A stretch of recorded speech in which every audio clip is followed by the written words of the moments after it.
Breeny, we have a new signing, a player on loan, if I do say so. Chief sports commentator, Worldwide of Sports, Matt Thomson. Yeah, it's amazing to have him just before Hello. the June 30 deadline. Matt, thanks for joining us. Great to be here. I'm in a room full of journalists. So I'm a bit nervous. I don't want to end up on the back page. Better be careful what I say. Plenty of things to get through today. Well, we're looking forward to some stuff from Bronson Xerri. And a look at Origin So 3. they're signing things. June 30's popping up. I'm pumped about the footy this weekend because it's a full round between Origin, Matt. Oh, there's some cracking games this week. And a lot to play for. Origin spots, etc. Positions on the table. I mean, the Bulldogs could even be up within touching distance of the 8 this weekend. So there's a lot at stake, definitely. Yeah, well, let's kick off. I'm Neil Breen. I'm Mathew Thomson. And I'm Billie Eder, coming to you from the newsroom of the Sydney Morning Herald. And this is 4020, your press pass access to all things rugby league. All right, why don't we start with what you're looking forward to this round, Breeny? This round is unreal. There's a lot of layers, a lot of complexity to it, but I'm looking forward to, it's not the cliche battle of Brookie, that was in yesteryear, but Manly hosting the Storm. Because I want to know, Manly's in form. We know that under Kieran Foran. I want to know if this Melbourne Storm challenge is for real. Are they a threat? Are they going to piece together a big run, get through to the finals? If they win at Brookvale on the weekend against Manly, I'll believe it, Matt. Do you know the other part about that? If Melbourne do win, it will be the first time that Kieran's really faced any adversity. Yeah. They've lost back-to-back games. They're going to have some issues, like every team does, at some stage this year. And I'm interested how Manly deals with that because they've had that sort of armchair ride. You know, everyone's been behind them, Fosbull, all that sort of stuff. And they got a few out this week as well. Like Garrick's out, Wakeham's out, Hetherington's out. I know Hetherington's obviously a key player. The other two have sort of done a bit of a job there, but Tommy's back. Tommy's back. Tommy looked good, but Hughes is out for Melbourne, so Right. it is a fascinating game. Yeah. What about for yourself? Is there anything you're particularly looking forward to? Dolphins Warriors. What a game! Like, What a match. It could be the game of the year if it lives up to the billing. I've got to say, the 6 again controversies this year, I think it's frustrated me as much as everyone. But one thing it has done, it's allowed some teams to really express themselves with their footy, and none better than the Dolphins. I mean, the Cowboys, you'd say, are probably in the same camp. I know they haven't made the finals before. And Billy said this a few weeks ago, and I'm like, oh, I'm not sure. I think they're favourites to win the comp. The Dolphins? Yeah, I do. Yeah, a lot of people putting them in the top Over 4. and above the Panthers. I think they're one of the very few teams who could trouble Penrith. Because But of they're the dynamite. out-and-out attack. They are dynamite. They're the most entertaining team to watch in a long, long time. They've always been entertaining. It's just that they weren't able to string together enough consistency and wins as a really young club in those first couple of seasons to seal a top 8 spot. Yeah. They've won 7 in a row. But it's all come together now. And they can defend now. They've Yeah. played it. Some of those wins have been based on, yes, great attack, but they've got a bit of stoicism in their defence. He's obviously a good coach, Christian Wolf. You know, he's got them. I mean, they're a very talented team. Don't get me wrong. I think they're favourites to win the comp. I It's really an do. interesting dynamic for them in Brisbane, and I don't think, New South Wales League fans would understand that the Broncos dominate that town for many reasons. They've been around since 1988. But because Lachlan Murdoch and News Corp are the chief shareholders, and obviously they own the Courier Mail, the Courier Mail hardly gives the Dolphins a run at all. Really? I mean, barely a yarn. Seriously? Yeah, barely a yarn because they're too scared of, maybe what headquarters thinks. Like they have done an unbelievable job, the Dolphins, to build that team. But it was a stable club to start with. Redcliffe had always had money because they were early adopters of poker machines when they came into Queensland, when the Goss government got in and the old Bjelke-Petersen government was finally out. They were early adopters, but they already had going strong. back here. No. But this is how they built it. This is how they and East, those two leagues clubs in Southeast Queensland, built the wealth. And then off the back of that wealth, they've got great facilities and they're ready to rock and roll. But they do have a history. You know, I know They've got a proper history, Redcliffe. Beatson's a legend at the club. Yeah, so, absolutely. And they've got a rusted-on fan base, so it was a bit of a no-brainer that they come into the competition. I'm not surprised they've started so successfully. Artie's last game was as captain coach of Redcliffe in the 1981 Brisbane Rugby League Grand Final when Mal Meninga put Mickey Reardon over in the corner for There you Souths go. to win in the last seconds of the match. Remember it well, Breeny. And it left Artie on his knees. Yeah. Unfortunately, Do you remember that one, Billy? I was not born for that one. Mate, some but- big names there. Two immortals, Mal and Artie. Sir Joe Bioca-Peterson, I didn't think we'd be talking about him in our podcast. Well, he's relevant to it, mate. Brinny, you mentioned before, we get a full round of rugby league ahead Yep. of Origin 3. Yes. And I want to talk about the importance of that because we expect there will be changes to Laurie Daley's team. Probably not so many changes to Billy's team. But what does this round mean for his Origin selections and who really needs to lift? Well, I think he'll make some change. Last week I was convinced he'd make 6 or 7. I've now reined that back in. I think the Latrell Mitchell injury and he's out and he's gone. He won't be playing Origin 3. I think it takes a bit of venom out of it. I'm expecting Tommy Turbo, if he gets through this weekend, to come into the team. Hamole Olakawatu has got to come back into the team. And I'm not too sure there's any more, Matt. What do you think? Not sure I'm the right person to ask, but I think Liam Martin's got to play. I'm surprised he wasn't picked in the previous game. You know, he's a Clive Churchill medal winner. He's a hard man. So there's proven at 3. the So Origin we stage. think, so he as well. There's 3.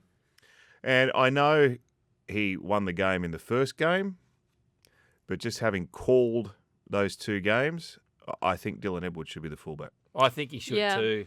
But I'm not sure if he'll do it. I just... Look, you know what? I reckon Laurie will seriously look at the form this weekend. Mm-hmm. Like if someone has a barnstormer, but then I think if someone he's got his eye on is a little bit flat, I think he'll disregard it. Yeah. I think he'll pick him anyway. The other one's a dummy half. Like I think they have to really look at. I'm a great admirer of Reece Robson. Like he's as tough as nails, but he doesn't offer anything from a running point of view. We have to beat them. We have to They beat gotta them. win, So Queensland's playing. We discussed it all last week. A different style of Origin football where there's 36 unanswered points in whatever it was, 30. And it's unheard of in State of Origin, and that Penrith kind of led structure is not working for New South Wales. They need to come up with a way to play unstructured football while stop leaking points. The reality, though, I think with the Origin series this year, now take out the fact New South Wales did win the first game. Yeah. They won it because Carlin Ponga was sent off. Yeah. With the exception of the first 20 minutes in Melbourne, I think it's been hugely uncompetitive. Yeah. I don't think the teams have been anywhere near evenly matched. Queensland have just been utterly dominant. So with that in mind, you could kind of excuse Laurie Daley if he decided to chop and change the team. But having just spoken to Gus on our Six Tackles podcast, and he was always of the philosophy that if you make mass changes, you undo any of the good work you've been able to do in the first couple of games. Yeah. So if you make, he makes changes to the spine or the Start key again. positions, you're kind of starting again for a one-off game. So that's a delicate balancing act. So say Laurie doesn't make that many changes, maybe 1, 2 or 3. Who in the team needs to step up, take responsibility, put the game on their back and lead New South Wales? Well, Nathan, but he can only do that if the pack's performing well. Yeah. Like he can't single-handedly do it. I think it's the entire pack has got to somehow stop that Queensland pack. You got to somehow stop the movement in and around the ball. Kale and Ponga going left, right, up the middle. And the only way to do it is to get dominance. Like Mitch Moses was picked to help get field position, but field position's hard. Yeah. Payne Haas. Need Payne Haas to suddenly run 200 metres or something and just carve them up. It's a Hail Mary, isn't it? It's a big job. They're going up to Suncorp too in front of 55,000 mad Queenslanders. Lunatics. Doesn't get any harder than that. They'll be absolutely frothing the Queenslanders at Suncorp. I want to give Queensland a rap though. Like he's a mastermind when it comes to Origin, Billy, and as we all know, he watches the game closer than anyone. He understands the role of every player on his team. He picks his team with a specific strategy in mind, and his record is phenomenal. He lost his first series last year, and I think he's odds on to go and win it. It'll be a 4th series in 5. So 24 he lost. Yeah, that 24. My apologies. that he's tough too, Billy.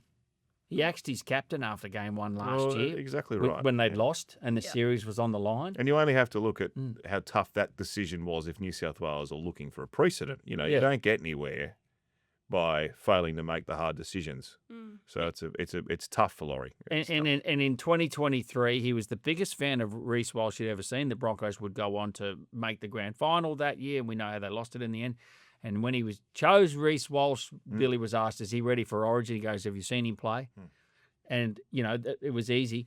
But then he hasn't just gone to the Reece Walsh well. Yeah. If he thinks Reece isn't playing well, he loves him. Absolutely. He doesn't pick him. Yeah. He hasn't picked him again. He leaves him sitting on the bench. Last year, he didn't go to him as the second choice. He put the hammer back there and left Walsh in the number 18 jersey. Yeah. So he's tough. Well, there's a benchmark standard you've got to adhere to play for Queensland. Yeah. If you don't reach it, doesn't matter what your name is, you don't get picked. It's all these little extras he looks for in the videos. Yeah. Well, win or lose, Laurie's Oh, position as coach is- that'll be it for Laurie. And Yeah. look, we all know he's possibly the best bloke you've ever met in rugby league. This is no criticism of him as a bloke. He's crafted himself a magnificent broadcasting career. He's great on radio. But he went back to the well here because I think in his mind of minds, he thought when this opportunity came up again through Dave Trodden and the board of the New South Wales Rugby League, that, I can right some wrongs here. I got a 1 from 5 record, but I was up against that mighty Queensland team. I get this second chance for a couple of years. I'll peel off a series win or two, and then and it hasn't worked out for him. He might yet. Look, if he wins this game, he can ride off into the sunset. If he loses it, he's going to have to put a mouthguard in when he fronts up to the big sports breakfast. Well, but in all seriousness, who is there to replace him? Because obviously everyone's talking about Ivan Cleary. Yeah. You got to wait another year, so we need a new New South Wales coach for 2027. But Joey has come out and said, despite all the speculation, he's got zero interest in taking the job. Has anybody seen Joey carry on next to me during an Origin game? How's he going to go coaching? He'd die. We're publishing a column by Joey. Right. In the next little while, and by the Is he time officially ruling himself out? Yes. By the time people watch this, you'll be able to read it at the smh.com.au, where Joey offers the most frank assessment of his own ability to coach the New South Wales team. Can you give us a ballpark of what he says? That he's absolutely the worst possible choice in the whole state. Okay. Like, he's a great analyst, Joey, but he says, I've got too many demons in my head. He goes, and what, you're going to put me in charge of 20 blokes in a camp? I don't think so. Yeah. Anyway, at least he's honest about it. I've got a left field option for you for a year. Yeah, give me one. What about Brad Fittler? Bring him back. Why not? He did a good job. Yeah, He did a really good job, but then there was some politics at play at the board level of the New South Wales Rugby League, which we will explore in the Herald after the series is over. I think the team deserves clear air. The team deserves clear air until Game 3, and then after Game 3, look out.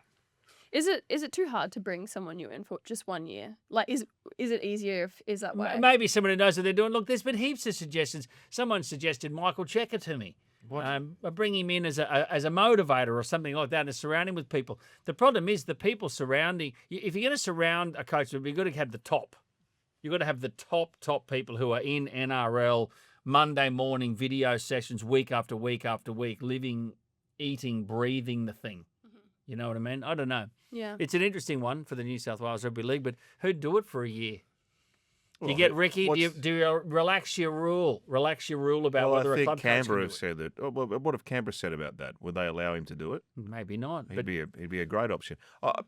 This is all on the assumption Ivan Cleary is going to get the job in 2020. In 2028, he might. Because you know what? The Kangaroos might try and pinch Ivan. Yeah. Like it's not as if the Blues will have it all to themselves. He said, I'm interested in coaching football. Yeah. He could coach the Kiwis.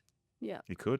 You know? I think what it's probably shown through Billy's success is that you probably need to have a fairly recent experience of the game. I think so. Because the game, and again, I idolise Laurie Look at Daley, this year. Look at the game this year. The way the game is played now compared to when Laurie last coached and going back to when he played, it's not even recognisable. No. So I think you really have to have an understanding of the six again, for instance, the nuances around that. I think it's really hard for someone to come in who's too far removed think you've got to be right across it. That narrows down the field even further. There's no one to choose from in the first place, which is a problem for New South Wales. Yeah. And further to what you said, looking at the whole thing from the top down, why isn't there a succession plan? Why aren't there people that are sticking their hand up to take over the role of coaching New South Wales? Queensland had a blokes line up down the street that want to coach the state. I know. Yeah. It's incredible, isn't it?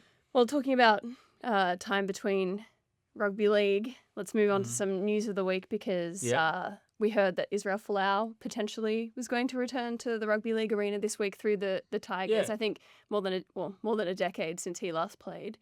Well, it's a long time since he played rugby league because he's been playing rugby union, and obviously 16 years or something. People have forgotten about the fabulous stint he had with the Greater Western Sydney Giants. But I believe, like, he was punished, or is punishment the right word?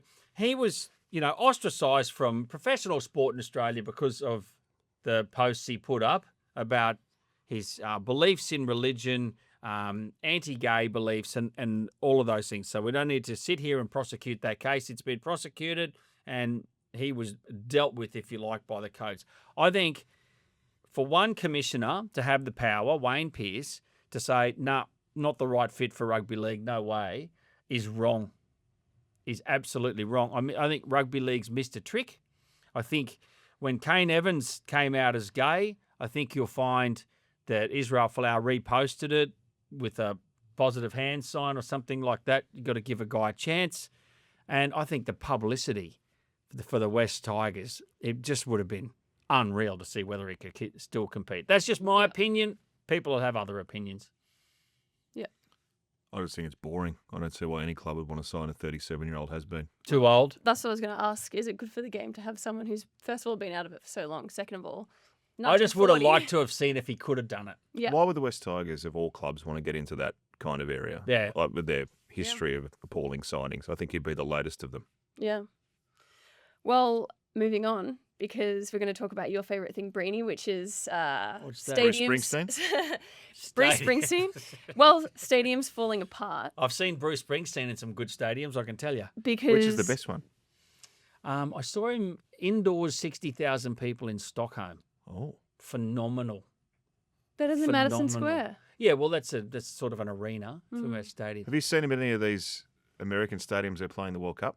No, the only one I've been in is SoFi Stadium. Well, there's swings there for the LA games. Yeah, and I've been inside the Las Vegas Raiders Stadium, as Allegiant Stadium. Yeah. We're light years behind. So what's going on in stadium? How does Allegiant Stadium compare to Shark Park? Shark Park. Yeah. Well, Shark Park. Look, I've done a lot of work behind the scenes, and I'll write a column about Shark Park. Shark Park and Brookvale, their clubs think it's unfair that they can't host finals. The reason they don't host finals isn't because they're suburban grounds. It's because they're dreadful. Now, the northern end of Brookvale's good. But Brookie looks like Wembley compared to Shark Park. That's true. Shark Park is unfit for purpose. I think for the NRL to be on, the national stage looking for $4 billion over 5, 6, 7 years, trumpeting that it's the greatest thing since sliced bread on TV, to have a team playing out of a stadium where there's holes in the roof and there's portaloos is unacceptable. No, that's my true belief.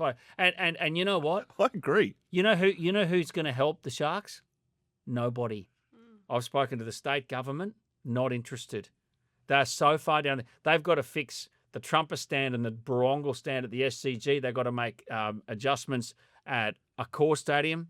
They're finishing off Penrith. They've got to make adjustments at Newcastle. They've got a list of projects with stadiums. Did you see the state budget this week? There's no money. Yeah. There's no money. It's not happening. The Council of Sutherland doesn't want to know about the Why are the Sharks so far down the pecking order? Because the stadium's been in wreck and ruin for 10 years. It's because so whenever you say with privately owned Sharks, Steve Mason, Dino Mezza test to lose their mind and go, we're not privately owned, we're member owned. It's the same thing. It's not a council ground. Leichhardt got the money because it's a council-owned ground. And the Inner West Mayor, Darcy Byrne, was able to mount a case to say, I'll put some money in. Albo put some money in. Min's put some money in. We'll scrounge together 40, 50. We can fix this place up. And then when the Tigers aren't playing there 4 times a year, 6, 8 times, whatever you want, then the local women's soccer comp will use it, and we're going to build female dressing sheds, and we'll have the male dressing sheds and all those. You have to do all those things. Shark Park, what does it do? It'd have to hand the ground over. That's their only option, is to walk away from ownership. Anyway, we went down a rabbit hole. Yeah. Put a 20-cent piece in the slot, Billy, and I start up. Yeah, sorry about that. It also means that when they do double headers, they have teams in a demountable getting changed while the other one slots in and out. Oh, my God. Yeah. That aside, for the finals, you know, I think I just remember one very specifically a couple of years ago, Roosters Sharks. You can't fit enough people in the ground. I know you can't fit enough, and I don't know. I don't mind the geographical rule. If you go to a bigger stadium for finals, it is finals footy. Yeah. I might be a dinosaur, but I am a dinosaur, I've always liked the idea that you get to the finals, you play at the big neutral grounds. Yeah. Yeah. That was all part of the attraction. You know, you go and see the Dragons play, Penrith at the Sydney Footy Stadium. Yeah, it's a big This is game. the big time. This is the finals, This is it. Wayne Bennett's always hit the nail on the head, obviously coming from the Broncos. He said part of winning was going to Sydney to beat them. Yeah. And win it. Yeah. And Laurie Daley's always said it from Canberra. We wanted to go to Sydney because it was the finals. Take us there. We've got these grand new stadiums. Why don't we use them for the big games? We're shrinking. A lot of the clubs are small-minded, mate. Our under the pump this week, Perth Bears. I think this week we heard that Campo is going to be joining them, I think in a recruitment role. Their latest signing is Maverick Geyer. Yeah, well, you got to fill out a squad of 30. Maverick Guyer's been a bit more than a fringe player. Yep. What I'm interested in with the Perth Bears, they are under the pump. They're in next year. Next year is the concessions, the $500,000 per year. Now club sponsors can pay to players. Previously, club sponsors couldn't give a third-party agreement to a player. It had to be someone detached. So if your club is sponsored by Toyota couldn't give you $100,000, but Ford could. Yeah. You can't even introduce the sponsors. Can't even. Yeah, it's really strict. But how well policed it was, I don't know. But now a club sponsor can top up a salary. So they're massively under the pump. How they build a properly competitive team for next year. We know the signings they've got. I think they're in trouble, Matt. Well, if you have a look at their roster, it looks a little underwhelming at the moment. But the thing is, this whole idea of a marquee signing. I mean, think back to the Dolphins. They didn't get one. Couldn't land a marquee. They couldn't land one. You're competing against 17 other clubs for the best talent in the competition for a marquee signing, and you're also competing against 17 other clubs who can start offering players more money because between now and then there's going to be a new broadcast deal. So player salaries are going to go up 10, 20% overnight. I think where the Bears find themselves well behind the Dolphins in particular is there's no junior development pathway. No. I mean, Gus tells me, and he's the guru when it comes to juniors, but there's a conveyor belt of talent coming through at the Dolphins. You're seeing some of them poke their nose into first grade at the moment. Perth don't have the luxury of being able to bring some of those young kids through probably in the next 5 years. They're going to be a long way off. Oh, they're a million miles away. And plus they'll have to have a New South Wales Cup presence. And what do those players do? Crisscross the country the whole time? Yeah. It's going to be tough for them. But the league needs them to be somewhat successful. Yeah. You don't want them to come in and do what the Dragons have done this year. Yeah. So it's a delicate balancing act. And I hope they succeed in the long term. So do I. But I think it's going to be difficult for them next year. Let's get a bit quiet. A shush. Have we got a little shush for this week? What are you hearing? Any whispers in the rugby league sphere? I got one for you. So there's been word, that the ARL Commission can't go appointing a executive chair without 16 of the 17 clubs saying yes and without both states saying yes. But the shush is it's not the case. Okay. There's loopholes in the rules. And it's quite technical, but I think you'll be seeing and reading about it soon that Peter V'landys will be able to be installed in that job without anyone having to rubber stamp it except the commission itself. So there you go. watch this space. Watch this I'm space. Do that shocked. job, and he won't I'm be. shocked. Are you stunned? And he won't be doing Racing New South Wales. It'll be looking for a new boss. As our colleague Danny Weidler speculated at that press conference, what, a month ago now? You're going to do a worldwide search, and Yeah. it's going to land on you. Yeah. Save the money. Well, I think that's all we have time for today. Thanks, Billy. Thank you, Matt, for joining Thanks, us. Matt. Special guest pleasure. star. Great And, pleasure. We'll hear your dulcet tones on the NRL's main matches on 9. Indeed. Thank you. Thank you for having me. and we'll see you on next time.